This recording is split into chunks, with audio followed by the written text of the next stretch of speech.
Train के loco pilot से बात हुई है। ट्रेन से गाय टकरा गई थी, जिसके कारण ट्रेन इंजन में कुछ खराबी हो गई है और ये ट्रेन अब चल नहीं पा रही है। देखिए, हम पहुंच गए और देखते हैं क्या प्रॉब्लम हुई है ट्रेन इंजन में। क्या प्रॉब्लम को पकड़ पाते हैं या नहीं पकड़ पाते हैं। एक्चुअली लोको पायलट से बात हुई थी मोबाइल से, तो उसने बताया था कि प्रेशर नहीं बन रहा है। प्रेशर 1.5 केजी सेमी स्क्वायर के आसपास ही बन रहा है, और जबकि प्रेशर 5 केजी सेमी स्क्वायर होना चाहिए, परंतु अभी प्रेशर 1.5 केजी के आसपास है इसमें और ट्रेन चल नहीं पा रही है। इसलिए हमें पहुंचने के लिए बोला गया है। पहुंच के और देखते हैं क्या उस ट्रबल को पकड़ पाते हैं, सही कर पाते हैं। सही करेंगे तो गाड़ी आगे चलेगी, नहीं तो फिर दूसरा इंजन की व्यवस्था करनी पड़ेगी। चलिए पहुँच कर देखते हैं।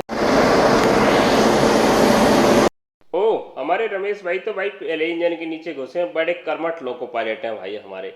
कोई भी काम खराब हो ये बिल्कुल हिचक नहीं करते हैं। बस ट्रेन चलनी चाहिए, ट्रेन के इंजन के नीचे जाना पड़े या ऊपर बैठना पड़े, बस चलनी चाहिए। अच्छा, इन्होंने पकड़ ही लिया। एक्चुअली लीकेज कहाँ से था, वो गाय टकराई थी कैब नंबर 1 साइड से और पाइप टूटा है कैब नंबर 2 साइड। वैसे ये पाइप टूटना नहीं चाहिए, मैंने कभी टूटते हुए नहीं देखा। उधर से गाय टकराए कैब नंबर 1 और कैब नंबर 2 साइड का पाइप टूटे, वो भी इमरजेंसी के ऊपर। एक पतला पाइप आता है 9 mm का कॉपर पाइप इमरजेंसी वाल के ऊपर, और इमरजेंसी वाल तो अंडर फ्रेम में अंदर की साइड लगा हुआ है। साइड लोको पायलट जहाँ बैठता है जस्ट उसके नीचे लगा हुआ है इमरजेंसी वाल। और इमरजेंसी वाल में आपने देखा होगा 3 फेज लोकोमोटिव में इमरजेंसी वाल पे 2 पाइप होते हैं। तो ऊपर जो 9 mm का कॉपर पाइप है जिससे ईआर का प्रेशर आता है वो टूट गया है, और इसमें एक डिफरेंशियल प्रेशर वाल लगा रहता है इमरजेंसी में। यदि एक भी पाइप टूट गया, बीपी का नीचे वाला या ईआर का ऊपर वाला, तो इसमें प्रेशर डिफरेंस के कारण ये वाल खुल जाता है और यहाँ से बीपी का लीकेज होता है। अभी बीपी की तो बात छोड़िए, ईआर का पाइप टूट गया है ऊपर से, तो ईआर का लीकेज हो रहा है और ईआर के प्रेशर से ही बीपी के प्रेशर को कंट्रोल किया जाता है। और इसमें प्रेशर डिफरेंस हो गया, इस कारण यहाँ से ये वाल्व खुला हुआ है। जितना बीपी बन रहा है वो भी इससे बह बह के जा रहा है। पहली बात तो बन ही नहीं रहा है क्योंकि ईआर का प्रेशर ही डिस्टर्ब होता है। अब यहाँ से दोनों प्रेशर डिस्टर्ब है, ईआर और बीपी दोनों को दोनों। अब ये जुगाड़ करके क्या कर रहा है ना, इस पाइप को सही बैठा दिया इसमें और इस कपड़े से आगे की तरफ खींच के बांध दिया, इसके सांचे में बैठ गया। बहुत हल्का सा लीकेज बचा हुआ, जुगाड़ हो गया है, सेट तक पहुंच जाएगा, उससे ज़्यादा कुछ नहीं। 3 फेज लोकोमोटिव के इमरजेंसी वाल का वर्किंग भी समझ लेते हैं। ऊपर से जो पतला पाइप है 9 mm का, इस ईआर का प्रेशर आता है, जितना हम कंट्रोल करते हैं A9 वाल के द्वारा, वो यहाँ पे बना रहता है लगातार।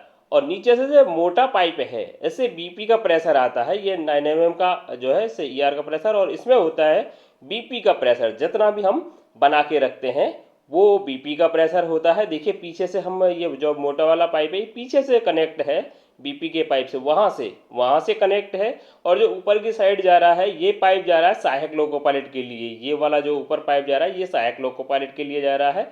सहायक लोको पायलट में जो इमरजेंसी है उसके लिए जा रहा है। जैसे ही सहायक लोको पायलट इमरजेंसी वाल को खोलता है, ऐसे ही यहाँ से 5 केजी का प्रेशर इस वाल के नीचे से हट जाता है और ऊपर से ईआर का प्रेशर नीचे दबा देता है, जिसके कारण यहाँ से प्रेशर का लीकेज हो जाता है। ईआर का प्रेशर का लीकेज होगा जैसे ही सहायक लोको पायलट बीपी प्रेशर को खोलता है।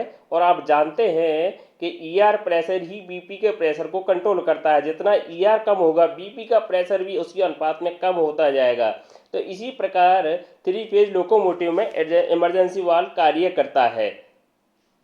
ईआर और बीपी दोनों में से कोई भी प्रेशर असामान्य अनुपात में डिस्टर्ब होंगे तो यहाँ से इमरजेंसी वाल्व खुल जाएगा, और यदि ये दोनों एक समान अनुपात में डिस्टर्ब होंगे तो इमरजेंसी वाल्व नहीं खुलेगा। तो इसी प्रकार 3 फेज लोकोमोटिव का इमरजेंसी वाल्व कार्य करता है। और इस लोकोमोटिव में अभी हमने जुगाड़ बना लिया है और ये जुगाड़ प्रणाली सक्सेस हो गई है, और इससे अभी हमारी ट्रेन चल जाएगी और ट्रेन सेट तक पहुंच जाएगी। ये ट्रेन इंजन अपने सेट तक पहुंच जाएगा। लेकिन ये लोको पायलट की मेहनत रंग लाइए। अभी आपको जुगाड़ प्रणाली कैसी लगी, अच्छी लगी तो वीडियो को कर दीजिए लाइक और चैनल को कर लीजिए सब्सक्राइब। अभी ट्रेन चल गई है, सेट तक पहुंच जाएगी आराम से, लेकिन ये लोकोमोटिव मरम्मत के लिए सेट पहुंचना अति आवश्यक है। थैंक्स दोस्तों।